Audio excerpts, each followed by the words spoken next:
Cinema ಬಿಳಿ ಹಾಳೆಯಿಂದ ಬೆಳ್ಳಿ ಪರದೆ ತಲುಪೋಷ್ಟರಲ್ಲಿ ನೂರಾರು ಜನರ ತುತ್ತಿನ ಚೀಲ ತುಂಬಿಸೋ ಅಮ್ಮ.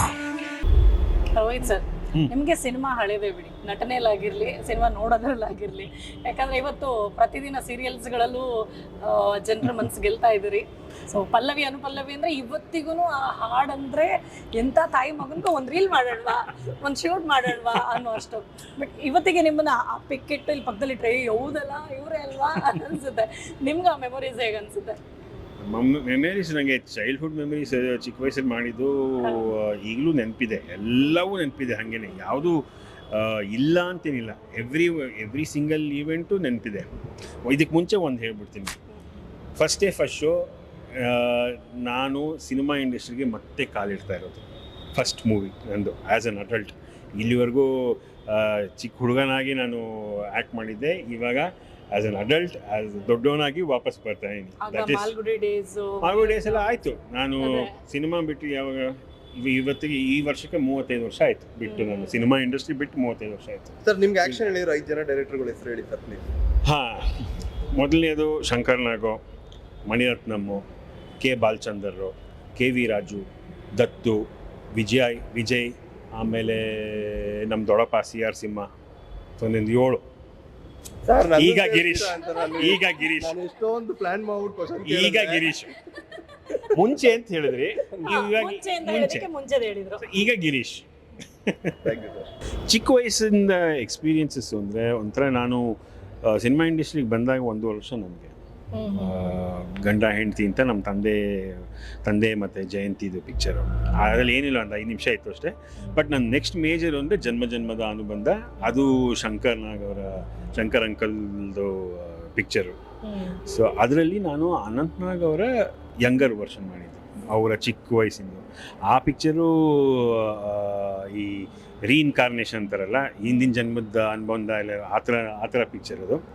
ಸೊ ಅದು ಚೆನ್ನಾಗಿದೆ, ಅದೊಂದು ವಿಭಿನ್ನವಾಗಿದೆ ಅದು ಸ್ಟೋರಿ. ಅದು ನಂಗೆ ಇವತ್ತು ಒಂದು ಇನ್ಸಿಡೆಂಟಲ್ಲಿ ಗ್ಯಾಪ್ ಇರೋದೇನು ಅಂದರೆ, ಆ ಹುಡುಗ ಸ್ಮಶಾನಕ್ಕೆ ಹೋಗಿ ಒಂದು ಡೆಡ್ ಬಾಡಿ ಮನೆ ಮುಂದೆ ಪಾಸ್ ಆಗುತ್ತೆ. ಹಿಂಗೆ ಹುಡುಗ ನೋಡಿ, ಅಯ್ಯೋ ಇವ್ನು ನನ್ನ ಫ್ರೆಂಡ್ ಅಲ್ವಾ, ಇವ್ನು ಯಾಕೆ ಹಿಂಗೆ ಎಲ್ಲಿ ಕರ್ಕೊಂಡು ಹೋಗ್ತಿದ್ದಾರೆ ಇವ್ನ ಅಂದ್ಬಿಟ್ಟು ಅದು ಹಿಂದೆ ಹೋಗಿ ಸ್ಮಶಾನದಲ್ಲಿ ಅವನು ಹೂತಿರ್ತಾರೆ. ಎಲ್ಲರೂ ಹೋದ್ಮೇಲೆ ಅಗಿತಾ ಬಾ ಆಚೆ ಬಾ, ಎಲ್ಲರೂ ಹೊಟ್ಟೋದ್ರು ಬಾ ಆಚೆ ಬಾ ಅಂತ ನಾನು ಮಾಡ್ತೀನಿ. ಅದು one of the incidents. And ನನಗೆ ಅದು ಕಣ್ಣು ಕಟ್ಟದಂಗಿದೆ. ಅದು ಯಾಕೆ ಅಂದರೆ, ಒಂದು ಮಗುಗೆ ಆ ಮುಗ್ಧತೆ ಯಾವ ಥರ ಇರುತ್ತೆ ಅಂತಂದರೆ, ಏನೋ ಜ್ಞಾಪಕ ಬರ್ತಾಯಿದೆ ಅದಕ್ಕೆ, ಬಟ್ ಏನು ಇವ್ನು ನನ್ನ ಫ್ರೆಂಡ್ ಆಗಿದ್ದ, ಸೊ ಇವ್ನು ಯಾಕೆ ಹಿಂಗೆ ಮಾಡಿದ ನನ್ನ ಜೊತೆ ಬರಲಿ ಅಂತ. ಸೊ ಆ ಥರದ್ದು ಒಂದು ಸನ್ನಿವೇಶ ಒಂದು 2 ವರ್ಷದ ಮಗುಗೆ ಅದು ಅರ್ಥ ಮಾಡಿಸ್ಬೇಕು ಅಂದರೆ, ಆ ಡೈರೆಕ್ಟ್ರ್ ಎಂಥ ಲೆಜೆಂಡ್ ಆಗಿರಬೇಕು. ಅದು ಶಂಕರ್ ಅಂಕಲ್. ಅದು ನನಗೆ ಅವರೇ ನನಗೆ ಒಂಥರ ಏನು ಹೇಳ್ತಾರೆ, ಈ ದೀಕ್ಷೆ ಅಂತಾರಲ್ಲ, ಒಬ್ಬ ನಟನಿಗೆ ಒಬ್ಬ ಡೈರೆಕ್ಟ್ರಿಂದ ಏನು ಬರುತ್ತೆ ಅಂದರೆ ಆ ಜ್ಞಾನ, ಅರ್ಥ ಮಾಡ್ಕೊಳ್ಳೋ ಅಂಥ ಜ್ಞಾನ ದೀಕ್ಷೆ ಕೊಟ್ಟಿದ್ದವರು. ಅಲ್ಲಿಂದ ಶುರು ಆಯಿತು. ನೆಕ್ಸ್ಟ್ ಮಣಿರತ್ನಮ್ಮು, ಅನಿಲ್ ಕಪೂರು, ಲಕ್ಷ್ಮಿ, ಉಮಾ ಶಿವಕುಮಾರ್, ಇವರು 4 ಜನ. ನಮ್ಮದು 4 ಜನದ್ದೇ ಮೇಯ್ನ್ ಪಿಕ್ಚರು ಪಲ್ಲವೇನಲ್ಲಿ. ಸೊ ಅದು 3.5 ಇಯರ್ಸ್ ತೆಗೆದ್ರು ಅದನ್ನು. ಸೊ ಅದು ಇದು ಕೂರ್ಗಲ್ ನಡೆದಿದ್ದು, ಅಲ್ಲಿ ಇಂಟ್ರ್ಯಾಕ್ಷನ್ನು, ಅದೊಂಥರ ನನ್ನ ಲಕ್ಷ್ಮಿಯವ್ರನ್ನ ನಮ್ಮ ಅಮ್ಮ ಅಂತಲೇ ಡಿಸೈಡ್ ಮಾಡಿಬಿಟ್ಟಿದ್ದೆ ನಾನು. ಶೂಟಿಂಗ್ ಮುಗಿಸಿ ಮನೆಗೆ ಹೋಗ್ಬೇಕಾದ್ರೆ ನಾನು ಅವ್ರ ಜೊತೆ ಹೊರಟ್ಬಿಟ್ಟಿದ್ದೆ, ನಮ್ಮ ಅಮ್ಮನ ಜೊತೆ ಹೋಗ್ತೀನಿ ನಾನು ಅಂತ. ಸೊ ಅದಕ್ಕೆ ಬಂದಿದ್ದು. ಹೀಗೆ ಬೇಕಾದಷ್ಟು ಸಿನಿಮಾಗಳಿದೆ. ನಮ್ಮ ತಂದೆ ಜೊತೆ ಮಾಡಿದ್ದೀನಿ ಬೇಕಾದಷ್ಟು ಪಿಕ್ಚರ್ಗಳು. ಗರುಡರೇಖೆ ಇರ್ಬೋದು, ಅಜ್ಞಾತವಾಸ ಇರ್ಬೋದು. ಆಮೇಲೆ ಪ್ರಭಾಕರ್ ಜೊತೆ ಬೆಳ್ಳಿನಾಗ ಮಾಡಿದ್ದೀನಿ. ಬೆಳ್ಳಿನಾಗ ಇನ್ಸಿಡೆಂಟು ಗ್ರೇಟ್ ಇನ್ಸಿಡೆಂಟು. 2.5 ತಿಂಗಳು ನಾನು ಹಾವುಗಳ ಜೊತೆನೇ ಇದ್ದೆ. ನಾನು ದಿನ ಬೆಳಗಾಗಿದ್ದರೆ ಹಾವುಗಳು, ಇದು ಏನು ನಾಗರ ಹಾವಿರ್ಬೋದು, ಕಾಳಿಂಗ್ ಸರ್ಪ ಆಗಿರ್ಬೋದು, ಹೆಬ್ಬಾವಿರ್ಬೋದು, ಕೆರೆ ಹಾವಿರ್ಬೋದು, ಎಂಥದ್ದೇ ಹಾವಿರಲಿ ಅಷ್ಟು ಹಾವುಗಳ ಜೊತೆ ಕೆಲಸ ಮಾಡಿದ್ದೀನಿ ನಾನು ಆ ಪಿಕ್ಚರಲ್ಲಿ. ಆ ಪಿಕ್ಚರ್ ನೋಡಿ ನಿಮ್ಗೆ ಗೊತ್ತಾಗುತ್ತೆ ನಿಮಗೆ ಹಾವಿನ ಕತೆ. ಸೊ ಈ ಥರ. ಆಮೇಲೆ ಮಾಲ್ಗುಡಿ ಡೇಸ್ ಎಲ್ಲ CGI. ಈಗ ರೂಲ್ ಬಂದ್ಬಿಟ್ಟಿದೆ, ಯಾವ ಆ್ಯನಿಮಲ್ನು ಯೂಸ್ ಮಾಡಬಾರ್ದು ಅಂತ ರೂಲ್ ಬಂದ್ಬಿಟ್ಟಿದೆ. ಅದಕ್ಕೆ ಎಲ್ಲ ನೋಡಿ ಎಲ್ಲ ಒಂಥರ ಹಿಂಗೆ ಕಾಣುತ್ತೆ, ರಿಯಾಲಿಟಿನೇ ಇಲ್ಲ ಅದು. ಸೊ ಮಾಲ್ಗುಡಿ ಡೇಸು ಅದು ಎಲ್ರಿಗೂ ಗೊತ್ತು ಯಾವ ಥರ ಇದೆ ಅಂತ.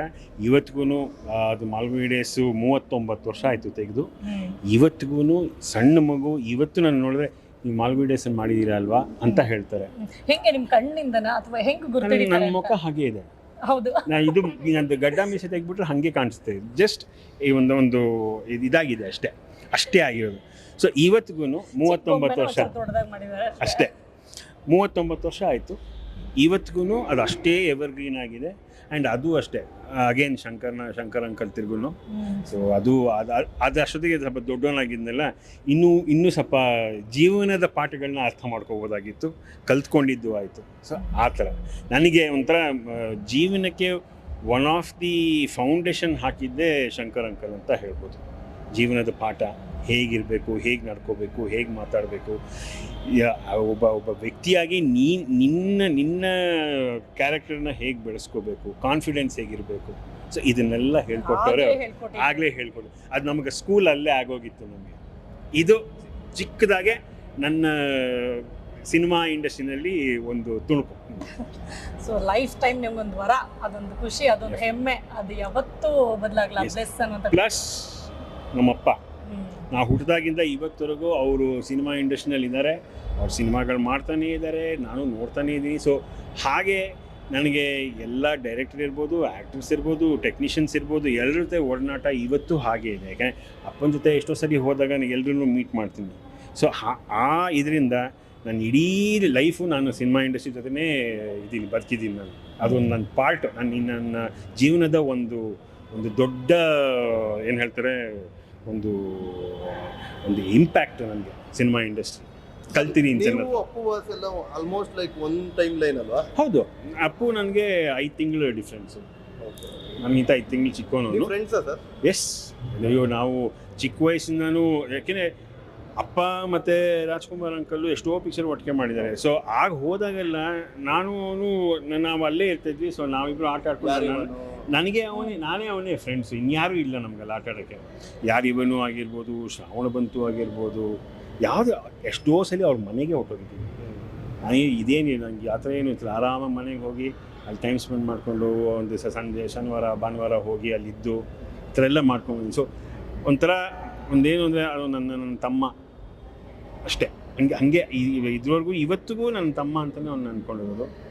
ಒಂದು ಮೇಜರ್ ಇದು ಮಿಸ್ ಆಗೋಯ್ತು. ಒಂದು ಲವಾಕುಶ ಅಂತ ಒಂದು ಸಿನಿಮಾ ತೆಗಿಬೇಕಾಗಿತ್ತು ಆವಾಗ. ಲವಾಕುಶ ನಾನು ಅಪ್ಪು, ರಾಮ ಸೀತೆ ರಾಜ್ಕುಮಾರ್ ಅಂಕಲ್ಲು ಮತ್ತು ಇನ್ಯಾರು ಮಾಡ್ತಿರೋ ಗೊತ್ತಿಲ್ಲ. ಅದನ್ನು ಮಾಡಬೇಕು ಅಂತ ಎಷ್ಟೋ ಪ್ರಯತ್ನ ಪಟ್ಟರು. ಶೂಟಿಂಗು ಸ್ಟಾರ್ಟ್ ಆಗಿತ್ತು, ಬಟ್ ಏನೋ ಕಾರಣಾಂತರದಿಂದ ಅದು ಆಗಲೇ ಇಲ್ಲ. ಸೊ ಅದೊಂದು ಪಾರ್ವತಮ್ಮ ಅಂತಿದ್ದು ಅದೊಂದು ಕೊರಗಿತ್ತು ಕೊನೆವರೆಗೂ. ಇವರಿಬ್ಬರನ್ನ ಹಾಕೊಂಡು ಆ ಪಿಕ್ಚರ್ ಮಾಡೋಕ್ಕಾಗಲಿಲ್ಲವಲ್ಲ ನನಗೆ ಅಂತ ಯಾವಾಗ ಸಿಕ್ಕಿದಾಗಲೂ ನನಗೆ ಹೇಳ್ತಾರೆ ಅವರು. ಆ ಥರ ಅವ್ರ ಫ್ಯಾಮ್ಲಿ ಜೊತೆ ನಮ್ಮ ತಂದೆ ರಾಜ್ಕುಮಾರ್ ಅಂಕಲ್ ಹೇಗೆ ಒಂದು ಒಡನಾಟ ಇತ್ತು ಅವ್ರಿಗೆ, ನನಗೂ ಅಪ್ಪಗೂ ಹಾಗೆ ಇತ್ತು. ನಾವು ಯಾವತ್ತೂ ಊಟ ಏನು ಮಾಡೋದು ಆಯ್ತದೆ, ಯಾವತ್ತಿಗೂ ಸುಮ್ಮನೆ ಫೋನ್ ಮಾಡೋ ಹೇಗಿದ್ದೀರಾ, ಚೆನ್ನಾಗಿದೆಯಾ, ಏನು ಮಾಡ್ತಿದ್ಯಾ, ಈ ಥರನೇ. ಸೊ ಇವತ್ತು ಫೋನ್ ಇಟ್ವಿ, ಎಷ್ಟೋ ದಿವಸ ಮೀಟೇ ಮಾಡಿರಲ್ಲ. ನೆಕ್ಸ್ಟ್ ಮೀಟ್ ಮಾಡಿದ್ರೆ ಅಲ್ಲಿಂದ ಹಾಗೆ pick up there from there and go ಅಷ್ಟೇ. ಆ ಗ್ಯಾಪ್ ಆಗಿತ್ತು, ಆ ಪ್ರಾಬ್ಲಮ್ ಏನೋ ನಮಗೆ ಟೈಮ್ ಸಿಕ್ಕಿರಲಿಲ್ಲ, ಆ ಥರ ಏನೂ ಇಲ್ಲ. ಎಲ್ಲಿ ಸ್ಟಾಪ್ ಆಗಿತ್ತೋ ಅಲ್ಲಿಂದ ಕಂಟಿನ್ಯೂ ಆಗೋದು. ಆ ಥರ ನಮ್ಮದು ಫ್ರೆಂಡ್ಶಿಪ್. ಒಳ್ಳೆ ಮೆಮರೀಸ್ ಇದೆ ನಿಮ್ಮ ಹತ್ರ. ತುಂಬಾನೇ. ಜೀವಿತ ಸಿನಿಮಾದಲ್ಲಿ ಜೀವಿಸ್ತಾ ಇದ್ದೀರಿ, ಇವಾಗ ಹೇಳಿ. ಸೊ ಈ ಸಿನಿಮಾ ಯಾರಿಗೆ ಅಂತ ನಾನು ಕೇಳಿದ್ರೆ, ಈಗ ಜಸ್ಟ್ ಆಡಿಯನ್ಸ್ಗೆ ಸಿನಿಮಾ ಅಂದರೆ ಏನು ಅಂತ ಅರ್ಥ ಮಾಡಿಸೋ ಪ್ರಯತ್ನನ, ಅಥವಾ ಸಿನಿಮಾದಲ್ಲಿ ಈಗ ಆಲ್ರೆಡಿ ಸಿನಿಮಾ ಮಾಡಿ ಸುಮ್ಮನೆ ಇರೋರು ಇರ್ಬೋದು, ಅಥವಾ ಸಿನಿಮಾದಲ್ಲಿ ನಟಿಸ್ತಾ ಇರೋರು ಇರ್ಬೋದು, ಅಥವಾ ಮುಂದೆ ಸಿನಿಮಾ ಮಾಡಬೇಕು ಅಂತ ಎಷ್ಟೋ ಜನಕ್ಕೆ ಆಲೋಚನೆ ಇರುವಂಥವ್ರು. ಸೊ ಇವ್ರಿಗೆ ಯಾವ ಥರ ಕನೆಕ್ಟ್ ಆಗುತ್ತೆ ಸಿನಿಮಾ ಅಂತ ಅನ್ಸುತ್ತೆ? ಇದು ಸಿನಿಮಾ ಬಗ್ಗೆನೇ ಆಗಿರೋದ್ರಿಂದ ಇವರಿಗಂತ ಅಲ್ಲ, ಆಡಿಯನ್ಸ್ ಅಲ್ಲೂ ಕೂಡ ತುಂಬಾ ಜನ ಇರ್ತಾರೆ. ಇವಾಗ ನಾನು ನಾಳೆ ಸ್ಕ್ರೀನ್ ಅಲ್ಲಿ ಬರಬೇಕು, ಅಥವಾ ನಾನು ನಾಳೆ ಏನೋ ಒಂದು ಮಾಡಬೇಕು, ಅಚೀವ್ ಮಾಡಬೇಕು ಇಂಡಸ್ಟ್ರಿಯಲ್ಲಿ ಅಂತ ಇರೋರಿಗೂ ತುಂಬಾ ಚೆನ್ನಾಗಿ ಕನೆಕ್ಟ್ ಆಗುತ್ತೆ.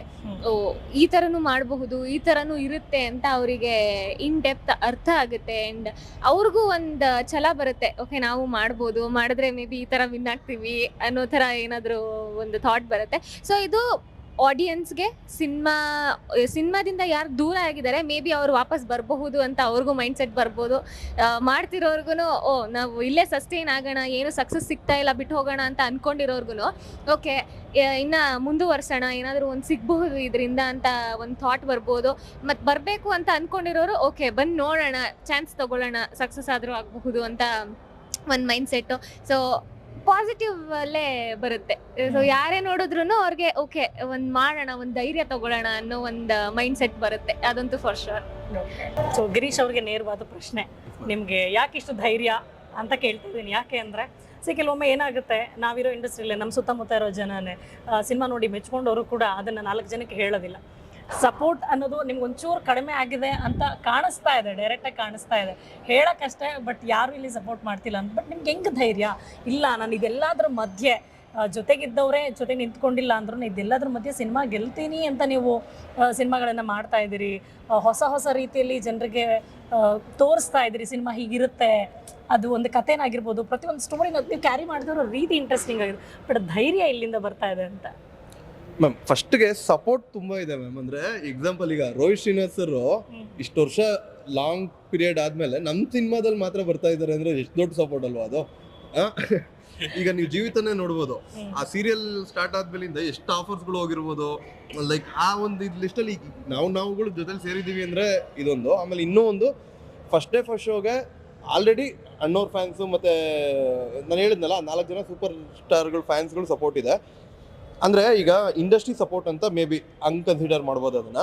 ನೀವು ಹಂಗೆ ಕನ್ಸಿಡರ್ ಮಾಡಬೇಕು, ಯಾಕಂದ್ರೆ ಸಪೋರ್ಟ್ ಜಾಗದಲ್ಲಿ ಎಂದಾಗ ಒಂದ್ 10-15 ಜನ ಇದ್ದಾರೆ. ನಾನು ಹೇಳಿದೆ ಆಯ್ತು ಡನ್. ಈಗ ಎಕ್ಸಾಂಪಲ್ ಅಂದ್ರೆ ಈಗ ಅವ್ರುಗಳೇ ಸ್ಟಾರ್ಗಳೇ ನೋಡ್ಬೇಕು, ಆಮೇಲೆ ಮಿಕ್ಕಿದವ್ರು ಯಾರೇನೇ ಮಾಡಿದ್ರು ಯೂಸ್ ಇಲ್ಲ ಮ್ಯಾಮ್. ನನ್ಗೆ ಗೊತ್ತಿರಂಗೆ ಟು ಬಿ ವೆರಿ ಫ್ರಾಂಕ್, ಯಾಕಂದ್ರೆ ಅಷ್ಟೇ ಆನೆಸ್ಟ್ ಆಗಿ ನಾನು ಮಾತಾಡ್ತೀನಿ. ಈಗ ಎಕ್ಸಾಂಪಲ್ ನಾನೀಗ ಒಂದಷ್ಟು ಜನ ನನ್ನ ಫ್ರೆಂಡ್ಸ್ಗಳು ಇದಾರಲ್ಲ, ಒಂದಷ್ಟು ಜನ ಅವ್ರುಗಳನ್ನೆಲ್ಲ ನೀವು ಯಾಕೆ ಮಾಡಿಲ್ಲ ಅಂತ ತಲೆ ತಿನ್ನೋದ್ರಿಂದ ಏನೂ ಯೂಸ್ ಇಲ್ಲ ಇದಕ್ಕೆ. ಅಂದ್ರೆ ಈಗ ಕಂಪ್ಲೀಟ್ ಈಗ ಒಂದು ಮಕ್ಳು ಸಿನಿಮಾ ಮಾಡ್ತೀವಿ ಅಂದ್ರೆ ಅದು ಟಾರ್ಗೆಟ್ ಆಡಿಯನ್ಸ್ ಮಕ್ಕಳು ಅಲ್ವಾ. ಅದರ ಈಗ ಒಂದು ಲವ್ ಸ್ಟೋರಿ ಸಿನಿಮಾ ಮಾಡ್ತಾ ಇದೀವಿ ಅಂತ ಬಂದ ಕಪಲ್ಸ್, ಆ ಥರ ಲೆಕ್ಕದಲ್ಲಿ ಟಾರ್ಗೆಟ್ ಆಡಿಯನ್ಸ್ ಡಿಸೈಡ್ ಆಗೋದು. ನಾನು ಮಾಡ್ತಿರೋ ಪ್ರತಿಯೊಂದು ಕಥೆನೂ ಒಬ್ಬ ಪ್ರೇಕ್ಷಕ ಆಗಿ ಪ್ರತಿಯೊಂದು ನಾನು ನಿರ್ಧಾರ ಮಾಡ್ಕೊತಾ ಇರೋದು. ಅಂದರೆ ನಾನು ಡೈರೆಕ್ಟರ್ ಆಗೋದಕ್ಕಿಂತ ಬಿಫೋರು, ಆ್ಯಕ್ಟರ್ ಆಗೋದಕ್ಕಿಂತ ಬಿಫೋರು ನಾನು ಪಕ್ಕ ಒಬ್ಬ ಕನ್ನಡ ಆಡಿಯನ್. ಕನ್ನಡ ಥಿಯೇಟ್ರ್ಗಳಲ್ಲಿ ಎಕ್ಸಾಂಪಲ್ ಕನ್ನಡ ಫಿಲಮ್ಗಳನ್ನೇ ಜಾಸ್ತಿ ನೋಡಿರೋದು. ಆಮೇಲೆ ಬೇರೆ ಲ್ಯಾಂಗ್ವೇಜ್ ನೋಡಿಲ್ಲ ಅಂತೆಲ್ಲ 1-2 ನೋಡಿರ್ಬೋದು, ಬಟ್ ಆಗಲ್ಲ, ಅದು ಕನೆಕ್ಟ್ ಆಗಲ್ಲ. ನಮ್ಮ ಕನ್ನಡ ಸಿನಿಮಾ ಆಡಿಯನ್ ನಾನೊಬ್ಬ. ಸೊ ನನಗೆಲ್ಲೋ ಒಂದು ಕಡೆ ಒಬ್ಬ ಆಡಿಯನ್ ಆಗಿ ನನಗೆ ನಾನು ಯಾರಿಗೂ ಹೇಳೋಕ್ಕಾಗಲ್ವಲ್ಲ, ಗುರು ನೀನು ಹಂಗೆ ತೆಗಿ, ನೀನು ಹಿಂಗೆ ಮಾಡು ಅಂತ ಹೇಳೋಕ್ಕಾಗಲ್ವ. ಸೊ ಹಂಗಾಗಿ ನಾನೊಬ್ಬ ಮೇಕರ್ ಆಗಿರೋದು. ಸೊ ಹಂಗಾಗಿ ಅದು ಧೈರ್ಯ. ಅಂದರೆ ಎಕ್ಸಾಂಪಲ್ ನಾನು ನೋಡ್ಕೊಂಡು ಬಂದಿದ್ದೀನಲ್ಲ, ಅವು ಇದ್ದಾರೆ ಆಡಿಯನ್ಸ್, 100% ಆಡಿಯನ್ಸ್ ಇದ್ದಾರೆ, ಅವ್ರಿಗೆ ಕನ್ವೆ ಆಗ್ತಾ ಇಲ್ಲ ಅಷ್ಟೇ. ಮೇ ಬಿ ಈಗ ಹಂಗಂತ ನಾನು ಮಾಡಿರೋ ಸಿನಿಮಾಗಳು ರೀಚ್ ಮಾಡಬೇಕು. ಈಗ ರೀಚ್ ಮಾಡಬೇಕು. ನಮ್ಮ ಅದೃಷ್ಟಕ್ಕೆ ಫಸ್ಟ್ ಶೋ ಸಿನಿಮಾ ಆ ಥರದ್ದೊಂದು ಸಿನಿಮಾ ಆಯಿತು. ಅಂದರೆ ಈಗ ಯಾರೇ ಎಕ್ಸಾಂಪಲ್ ಈಗ ಸರ್ ಫೋನ್ ಮಾಡಿ ಯಾರಿಗೋ ಒಬ್ರಿಗೆ ಹೇಳ್ತಾರೆ ಅಂದರೆ ಅವ್ರು 100% ರೆಸ್ಪಾಂಡ್ ಮಾಡ್ತಾರೆ ಈ ಪರ್ಟಿಕ್ಯುಲರ್ ಸಬ್ಜೆಕ್ಟ್ಗೆ. ಈಗ ಆ ಥರನೇ ಪ್ರಕಾಶ್ ರಾಜ್ ಸರ್ ಸಪೋರ್ಟ್ ಮಾಡಿರೋದಾಗ್ಬೋದು, ಮಾಲ್ಗುಡಿ ಮಂಜುನಾಥ್ ಸರ್ ಈ ಕಡೆಯಿಂದನೂ ಸಪೋರ್ಟ್ ಸೊ ಈ ಥರ ಪ್ರತಿಯೊಬ್ಬರು ಸಪೋರ್ಟ್ ಸಿಗ್ತಿರೋದೇ ಆ ಕಡೆಯಿಂದ.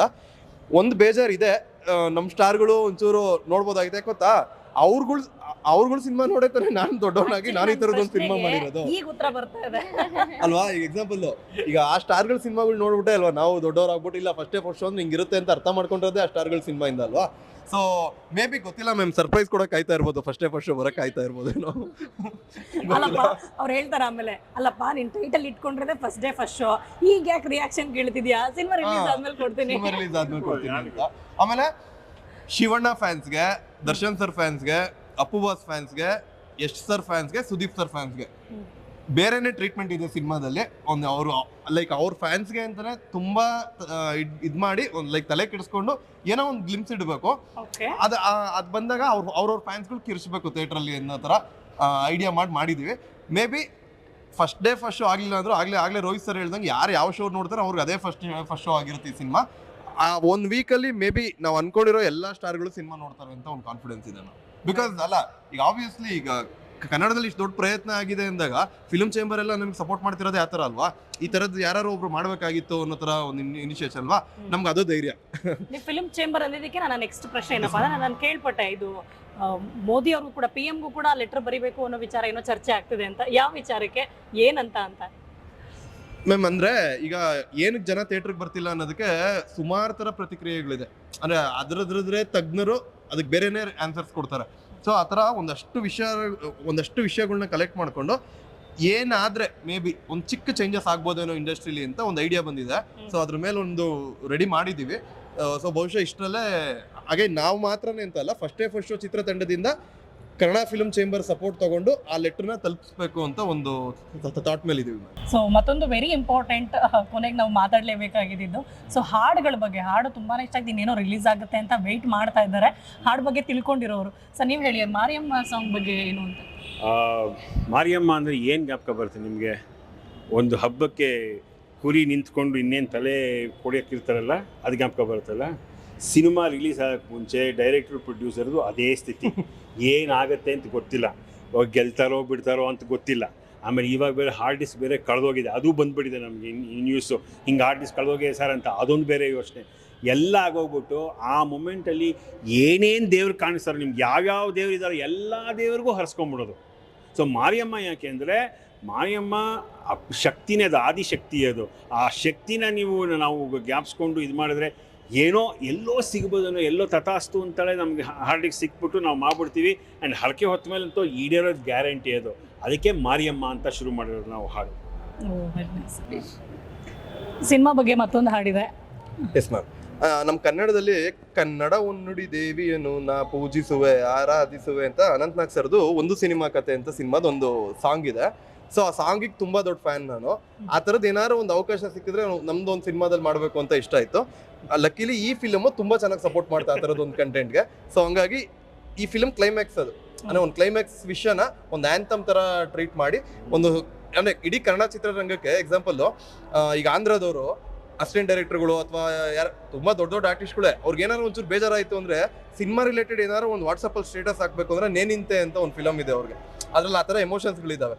ಸೊ ಆ ಥರದ್ದು ಕನ್ನಡದಲ್ಲಿ ಒಂದು ಟ್ರೈ ಮಾಡೋಣ ಅಂತ ಎಫರ್ಟ್ ಹಾಕಿ ಮಾಡಿರೋ ಥರದ್ದು. ನಮ್ಮ ಇದು ವಿಜಯ್ ಪ್ರಕಾಶ್ ಸರ್ ಸಾಂಗ್ ಆಡಿದ್ದಾರೆ. ಇನ್ನೊಂದು 2-3 ದಿನದಲ್ಲಿ ಆ ಸಾಂಗ್ ರಿಲೀಸ್ ಮಾಡ್ತಾ ಇದ್ದೀವಿ. ಸೊ ಆ ಸಾಂಗು ಅಗೈನ್ ಒಂದು ಚಂದನವನದ ಗೀತೆ ಆಗಲಿ ಅಂತ ನಮ್ದೊಂದು ಅಭಿಲಾಷ. Very nice, very nice.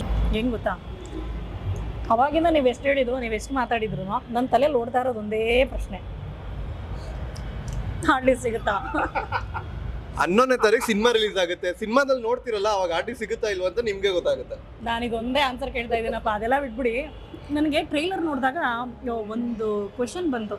ಏನು ಗೊತ್ತಾ, ಒಂದು ಸಿನಿಮಾ ಅಂತ ಬಂದಾಗ ಅದರಲ್ಲಿ ಎಲ್ಲ ನಟರ ಬಗ್ಗೆ ಬರ್ಬೋದು, ಅಥವಾ ಕಾಸ್ಟಿಂಗ್ ಕೌಚ್ ವಿಚಾರ ಇರ್ಬೋದು, ಪೈರಸಿ ವಿಚಾರ ಇರ್ಬೋದು, ಪ್ರತಿಯೊಂದು ವಿಷಯನೂ ಇದರಲ್ಲಿದೆ. ಏನೋ ಹೇಳೋದಕ್ಕೆ ಹೊರಟಿದ್ದಾರೆ ಅನ್ನೋದಂತೂ ಸ್ಪಷ್ಟವಾಗಿ ಗೊತ್ತಾಗುತ್ತೆ. ಅಂದರೆ ತುಂಬ ಡೀಪ್ ಆಗಿ ಇದನ್ನು ಅಬ್ಸರ್ವ್ ಮಾಡಿದಾಗ. ಸೊ ಫ್ಯಾನ್ಸ್ ವಾರ್ ಎಲ್ಲ ಇರುತ್ತೆ, ಅಥವಾ ನೋಡಿ ಒಬ್ಬ ಹೀರೋ ಥ್ರೂ ಒಂದು ಡೈಲಾಗ್ಗಳನ್ನ ಹೇಳಿಸೋದು ಇದೆಲ್ಲ ಡೈರೆಕ್ಟರ್ ಮಾಡ್ತಾರೆ, ಇದೆಲ್ಲ ಆಗಿದೆ. ಬಟ್ ನಿಮ್ಮಲ್ಲಿ ಏನು ಕಾಂಟ್ರವರ್ಸಿ ಇರ್ಬೋದಾ ಈ ಸಿನಿಮಾದಲ್ಲಿ? ಸಿನಿಮಾ ಅಂತ ಬಂದಾಗ ಇರ್ಬೋದೇನೋ ಅಂತ ನನಗನ್ನಿಸ್ತದೆ. ನೀವೇನು ಹೇಳ್ತೀರಿ? ಇಲ್ಲ, ತುಂಬಾ ಕೇರ್ಫುಲ್ ಆಗೇ ಮಾಡಿದ್ವಿ. ಯಾಕಂದ್ರೆ ದೊಡ್ಡ ರೆಸ್ಪಾನ್ಸಿಬಿಲಿಟಿ ಅಲ್ವಾ ಇದು. ಇಡೀ ಕನ್ನಡ ಚಿತ್ರರಂಗನ ರೆಪ್ರೆಸೆಂಟ್ ಮಾಡೋ ತರ ಒಂದು ರೆಸ್ಪಾನ್ಸಿಬಿಲಿಟಿ ಆಗುತ್ತೆ. ಸೊ ಹಂಗಾಗಿ ಈಗ ನಾಳೆ ದಿನ ಯಾರದೇ ಫ್ಯಾನ್ಸ್ ನೋಡಿದ್ರು ಯಾರಿಗೂ ಬೇಜಾರಾಗಬಾರ್ದು. ಅಂಡ್ ಫ್ಯಾನ್ಸ್ ಎಮೋಷನ್ ಏನು ಅನ್ನೋದು ನನಗೆ ಗೊತ್ತು, ಬಿಕಾಸ್ ನಾನು ತುಂಬಾ ದೊಡ್ಡ ಪುನೀತ್ ರಾಜ್ಕುಮಾರ್ ಫ್ಯಾನು. ಸೊ ಹಂಗಾಗಿ ಆ ಎಮೋಷನ್ಸ್ ಹೆಂಗಿರುತ್ತೆ ಅನ್ನೋದು ಗೊತ್ತು. ಸೊ ಹಂಗಾಗಿ ಅದನ್ನೆಲ್ಲ ತುಂಬಾ ಟೇಕ್ ಕೇರ್ ಮಾಡ್ಕೊಂಡೇ ಮಾಡಿದ್ವಿ. ಬಟ್ ಸ್ಟಿಲ್ ಸೆನ್ಸರ್ ಅನ್ನೋದು ಹೆಂಗ್ ವರ್ಕ್ ಆಗುತ್ತೆ ಅಂದ್ರೆ ನಮಗೆ ಧೈರ್ಯ ಬಂದಿದ್ದು ಸೆನ್ಸರ್ ಕಂಪ್ಲೀಟ್ ಆದ್ಮೇಲೆ, no mutes no cuts censor complete ಆಯ್ತು ಅನ್ನೋ ಒಂದು ಧೈರ್ಯ ಬಂತು. ಸೊ ಅದು ಹೆಂಗ್ ಕನ್ಸಿಡರ್ ಆಗುತ್ತೆ ಅಂದ್ರೆ, ಒಂದು ಹೆಸರು ಯಾರ್ದಾರೋ ಒಬ್ರು ಪರ್ಟಿಕ್ಯುಲರ್ ವ್ಯಕ್ತಿ ಹೆಸರು ತಗೋತೀವಿ ಅಂದ್ರೂ ಸೆನ್ಸರ್ ಅಲ್ಲಿ ಅಬ್ಜೆಕ್ಷನ್ ಬರುತ್ತೆ ಯೂಶಲಿ. ಅಂದ್ರೆ ಇಡೀ ಸಿನಿಮಾ ಅದನ್ನ ತೂಗ್ತಾ ಇದೆ, ಅದು ಬೇಕಾಗುತ್ತೆ ಅದಕ್ಕೆ ಅನ್ನೋ ಥರ ಇದ್ದಾಗ ಮಾತ್ರನೇ ಅವ್ರು ಯಾವುದೇ ಆದ್ರೂ ಪರ್ಮಿಷನ್ ಕೊಡೋದು. ಸೊ ಆ ಥರ ಅಧಿಕಾರಿಗಳು ಕೂತ್ಕೊಂಡು ನೋಡಿ ನೋ ಕಟ್ಸ್ ನೋ ಮ್ಯೂಟ್ಸ್ ಕೊಟ್ಟರು ಗೊತ್ತಾ ಸಿನಿಮಾಗೆ, ಅದು ಸಿನಿಮಾ ಅರ್ಧ ಗೆಲ್ತು ಅಂತ ನನ್ಗೆ ಅಲ್ಲಿಂದ ಒಂದು ಕಾನ್ಫಿಡೆನ್ಸ್ ಬಂತು. ಸೊ ಹಂಗಾಗಿ ಕಾಂಟ್ರವರ್ಸಿ ಆಗಕ್ಕೆ ಸಾಧ್ಯನೇ ಇಲ್ಲ.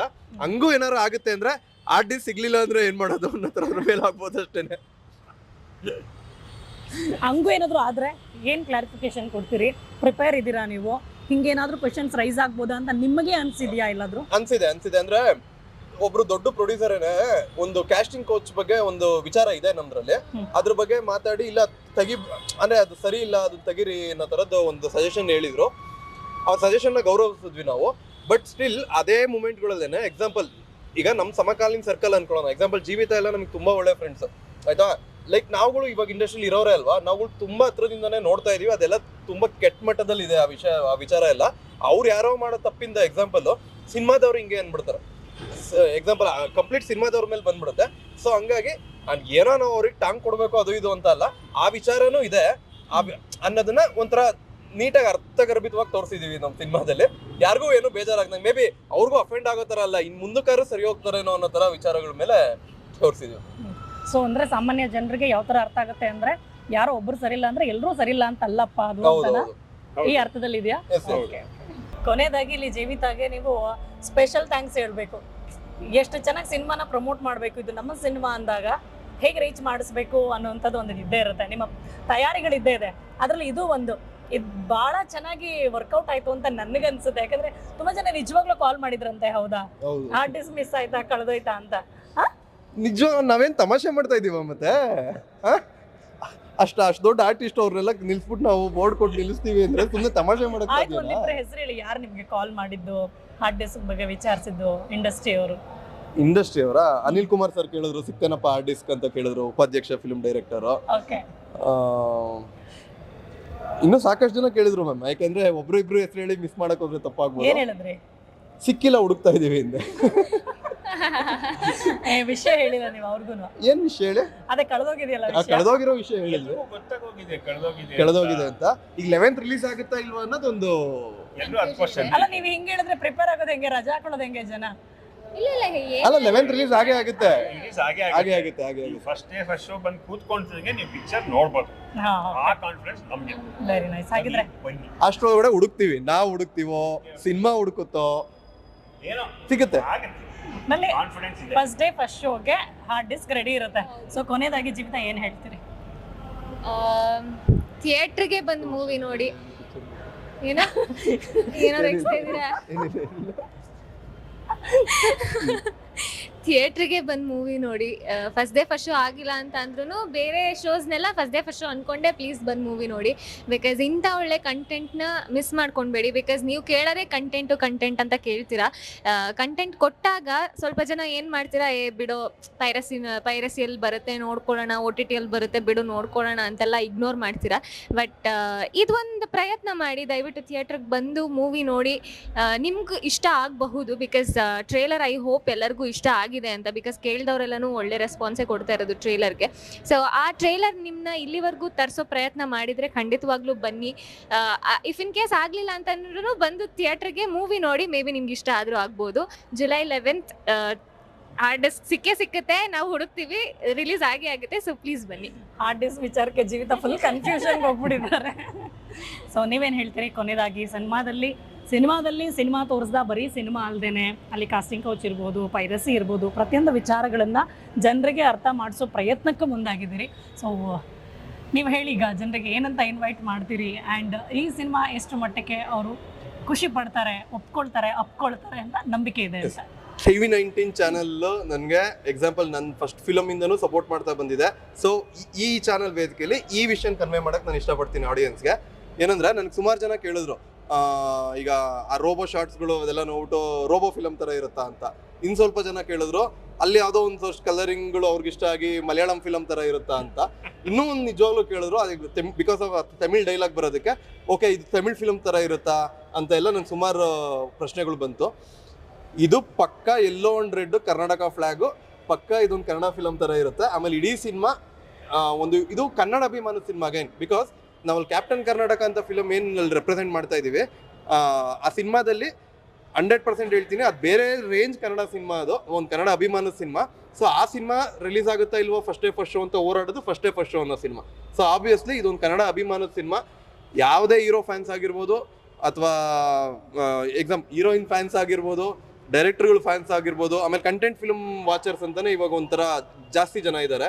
ಸೊ ಎಲ್ಲ ಥರ ವರ್ಗದ ಕ್ಯಾಟಗರಿ ಇರೋವಂಥ ಆಡಿಯನ್ಸ್ಗಳಿಗೂ ನಮ್ಮ ಫಸ್ಟ್ ಡೇ ಫಸ್ಟ್ ಶೋ ಸಿನಿಮಾದಲ್ಲಿ ಅವ್ರ ಫಸ್ಟ್ ಡೇ ಫಸ್ಟ್ ಶೋಗಳು ಎಲ್ಲ ನೆನಪಾಗೋ ಥರ ಒಂದು ಎಕ್ಸ್ಪೀರಿಯನ್ಸ್ ನಾವಂತೂ ರೆಡಿ ಮಾಡಿ ಇಟ್ಟಿದ್ದೀವಿ.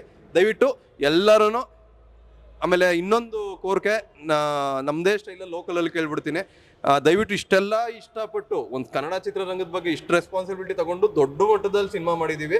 ಈ ಸಿನಿಮಾನ ನಮಗೆ ಅಟ್ಲೀಸ್ಟು ನಾವು ಹೋಗ್ಬಿಟ್ಟು ಶೋ ಸಿಗ್ತಾ ಇಲ್ಲ ಅಂತ ಕಂಪ್ಲೇಂಟ್ ಮಾಡೋದು, ನಮಗೆ ಬುಕ್ಕಿಂಗ್ಸ್ ಆಗ್ತಾ ಇಲ್ಲ ಅನ್ನೋದು, ದಯವಿಟ್ಟು ಆ ಬೇಜಾರು ಮಾತ್ರ ಮಾಡಿಸ್ಬೇಡಿ. ನಿಮ್ಗೆ ಅನಿಸ್ತು ಅಂದರೆ ಟ್ರೈಲರ್ ಬಿಟ್ಟಿರೋ ಕಾರಣನೇ ಅದು ಈ ಸಿನಿಮಾ ಹೆಂಗಿರುತ್ತೆ ಅಂತ ಒಂದು ತುಟ್ಟು ಎಕ್ಸಾಂಪಲ್ ಸಾಂಬಾರು ಮಾಡಿದಾಗ ಒಂದು ಟೇಸ್ಟ್ ಕೊಟ್ಟಿದ್ದೀವಿ ಒಂಚೂರು, ಅದು ನೋಡ್ಬಿಟ್ಟು ಅದು ಹೆಂಗಿರ್ಬೋದು ಅಂತ ಇಮ್ಯಾಜಿನ್ ಮಾಡಿಕೊಂಡು ದಯವಿಟ್ಟು ಥಿಯೇಟ್ರಲ್ಲಿ ಬಂದು ಸಿನಿಮಾ ನೋಡಿ. Thank you so much. Okay, ನಾನು ಹೇಳೋದಿಷ್ಟೇ, ಒಬ್ಬ ಪ್ರೇಕ್ಷಕನಿಗೆ ಸಿನಿಮಾಯಿಂದ ಏನೇನು ಬೇಕೋ ಅದೆಲ್ಲವೂ ಫಸ್ಟ್ ಡೇ ಫಸ್ಟ್ ಶೋನಲ್ಲಿದೆ. ನೀವು ಮಸಾಲ ಬೇಕಾ, ಹಾಡಿದೆಯಾ, ಫೈಟ್ ಬೇಕಾ, ಫೈಟ್ ಇದೆ, ಎಮೋಷನ್ ಬೇಕಾ, ಎಮೋಷನ್ ಇದೆ, ಅಳು ಬೇಕಾ, ಅಳು ಇದೆ, ನಗು ಬೇಕಾ, ನಗು ಇದೆ, ಎಲ್ಲವೂ ಇದೆ ನಮ್ಮ ಸಿನಿಮಾದಲ್ಲಿ. ಯಾಕೆಂದರೆ ಸಿನಿಮಾನೇ ನಿಮಗೆ ಇನ್ವಿಟೇಷನ್ ಕೊಡ್ತಾ ಇದೆ, ಬನ್ನಿ ನನ್ನನ್ನು ನೋಡಿ, ನನ್ನನ್ನೇ ನೀವು ನೋಡಿ, ನಾನೇ ನಿಮ್ಮನ್ನು ಕರೀತಾ ಇರೋದು ಅಂತ ಹೇಳ್ತಾ ಇದೆ. ಸೊ ಬನ್ನಿ 11th ಜುಲೈ 11 ಬನ್ನಿ, ಪ್ರತಿ ಒಂದು ಶೋನೂ ನೋಡಿ. ಜುಲೈ 11 ಅಲ್ಲ, 12, 13, 14, 15 ಅಂತ 365 ದಿವಸ ಇದೆ. ಅಷ್ಟು ದಿವಸ ಬಂದು ನೋಡಿ, ಯಾಕೆ ಅಷ್ಟು ಜನನೂ ಬಂದರೆ ಅಷ್ಟು ಶೋ ಬೇಕಾಗುತ್ತೆ. ನಮ್ಮ ಸಿನಿಮಾನ ನೋಡಿ, ಸಿನಿಮಾನ ಗೆಲ್ಲಿಸಿ, ನಮಗಿನ್ನೂ ಪ್ರೋತ್ಸಾಹ ಕೊಡಿ. ಇದೇ ಥರ ಇನ್ನೂ ಹೆಚ್ಚು ಚಿತ್ರ ನಿಮ್ಮ ಮುಂದೆ ತೊಗೊಂಬರೋಕ್ಕೆ ನಮಗೂ ಹೆಲ್ಪ್ ಆಗುತ್ತೆ. Thank you so much and all the very best ಎಲ್ರಿಗೂ ಕೂಡ. So first day first show ಸಿಗೋಣ. ಸೊ ನಾನು ಯಾವಾಗ ನೋಡಲಿ cinema? July 11 first day first show 10:30. Yes, ಎಲ್ಲರೂ first day first show cinema ಬಗ್ಗೆ ನಾವು ಮಾತಾಡ್ತಾ ಇದ್ವಿ. ಆ್ಯಂಡ್ ನಿಜವಾಗ್ಲೂ ಒಂದು ಟ್ರೈಲರ್ ನೋಡಿ ಒಂದು ಕ್ಯೂರಿಯಾಸಿಟಿ ಹುಟ್ಟಿತ್ತು, ಏನಿರ್ಬೋದು ಸಿನಿಮಾದಲ್ಲಿ, ಏನೋ ತೋರ್ಸೋದಕ್ಕಂತೂ, ಏನೋ ಅರ್ಥ ಮಾಡಿಸೋದಕ್ಕಂತೂ ಹೊರಟಿದ್ದಾರೆ ಗಿರೀಶ್ ಅಂತ ಮಾತ್ರ ಗೊತ್ತಾಯಿತು. ಟ್ರೈಲರ್ ನೋಡೋಕ್ಕೂ ಬಿಫೋರ್ ಏನಂತಂದರೆ, ನಾನು ಅವರ 3 ಸಿನಿಮಾಗಳ ಬಗ್ಗೆ ತಿಳ್ಕೊಂಡಿರೋದ್ರಿಂದ, ಸಿನಿಮಾಗಳನ್ನ ನೋಡಿದ್ರಿಂದ, ಗಿರೀಶ್ ಅವ್ರ ಸಿನಿಮಾ ಅಂದಾಗ ಸ್ವಲ್ಪ ಇಂಟ್ರೆಸ್ಟ್ ಹೆಚ್ಚಿಗೆ ಇದೆ. ಹಾಗಾಗಿನೇ ನಾನು ಇಂಟ್ರೆಸ್ಟಿಂದ ಟ್ರೈಲರ್ನ ನೋಡಿದೆ. ನೀವು ಟ್ರೈಲರ್ ನೋಡಿಲ್ಲ ಅಂದರೆ ಖಂಡಿತ ಟ್ರೈಲರ್ ನೋಡಿ, ನಿಮಗೂ ಟ್ರೈಲರ್ ಇಷ್ಟ ಆಗುತ್ತೆ. ಖಂಡಿತವಾಗ್ಲೂ ನೀವು ಫಸ್ಟ್ ಡೇ ಫಸ್ಟ್ ಶೋಲೇ ಸಿನಿಮಾ ನೋಡೋದಕ್ಕೆ ಪ್ರಯತ್ನ ಮಾಡ್ತೀರಿ. ಅಂಥ ಕಂಟೆಂಟನ್ನು ನಿಮ್ಗೆ ಅರ್ಥ ಮಾಡಿಸೋದಕ್ಕೆ ಹೊರಟಿದ್ದಾರೆ, ಹಾಗೆ ಕೊಡೋದಕ್ಕೆ ಹೊರಟಿದ್ದಾರೆ. ಆ್ಯಂಡ್ ನಾನು ಹೇಳೋದಿದ್ರೆ, ಒಂದು ಟ್ರೈಲರಲ್ಲಿ ನೀವು ಸಾಕಷ್ಟು ವಿಚಾರಗಳನ್ನು ತುಂಬಿಟ್ಟಿದ್ದೀರಿ, ಪ್ರತಿಯೊಂದು ಇದೆ ಇದರಲ್ಲಿ ಅಂತ ನೀವು ಹೇಳಿದ್ರಲ್ಲ ಸರ್. ಒಂದು ಮೃಷ್ಟಾನ್ನ ಭೋಜನ ಥರ ರೆಡಿ ಇದೆ, ನೀವು ಬಂದು ಟೇಸ್ಟ್ ಮಾಡಬೇಕಷ್ಟೇ. ಸೊ ಟೇಸ್ಟ್ ಮಾಡಬೇಕು ಅಂದರೆ ನೀವು ಹೇಳ್ದಂಗೆ ಒಂಚೂರು ಸಾಂಬಾರು ಹೆಂಗಿದೆ ಅಂತ ನೋಡಬೇಕು ಅಂದರೆ ಟ್ರೈಲರ್ ನೋಡಬೇಕು. ಸೊ ನೀವು ಕೂಡ, ಇದು ನಮ್ಮ ಕನ್ನಡ ಸಿನಿಮಾ. ಆ್ಯಂಡ್ ಗಿರೀಶ್ ಅವರು ಹೇಳ್ದಂಗೆ ಇದು ನಮ್ಮ ಹಳದಿ ಮತ್ತು ಕೆಂಪು ಬಾವುಟ ಅಂತ ಹೇಳಿದ್ರೆ ಇದು ಅಚ್ಚ ಕನ್ನಡದ ಸಿನಿಮಾ. ಹಾಗೆ ನಮ್ಮ ಅಭಿಮಾನಿಗಳಿಗೆ ಆ್ಯಂಡ್ ನಿಜವಾಗ್ಲೂ ಸಿನಿ ರಸಿಕರಿಗೆ ಅಂತ ಮಾಡಿರೋ ಸಿನಿಮಾ ಅಂತ ಹೇಳ್ತಿದ್ದಾರೆ. ಹಾಗಾಗಿ ಮಿಸ್ ಮಾಡಬೇಡಿ, ಇದು ನಮ್ಮ ಕನ್ನಡ ಸಿನಿಮಾ ಆಗಿರೋದ್ರಿಂದ ನಾವು ಥಿಯೇಟ್ರಿಗೆ ಹೋಗಿ ನೋಡೋಣ. ಥಿಯೇಟ್ರಿಗೆ ಹೋಗಿ ದುಡ್ಡು ಕೊಟ್ಟು ನೋಡೋ ಮುಖಾಂತರ ಇಡೀ ಇಂಡಸ್ಟ್ರಿನ ಉಳಿಸ್ಬೋದು, ಬೆಳೆಸ್ಬೋದು ಅಂತ ಹೇಳ್ತಾ thanks for watching. Thank you.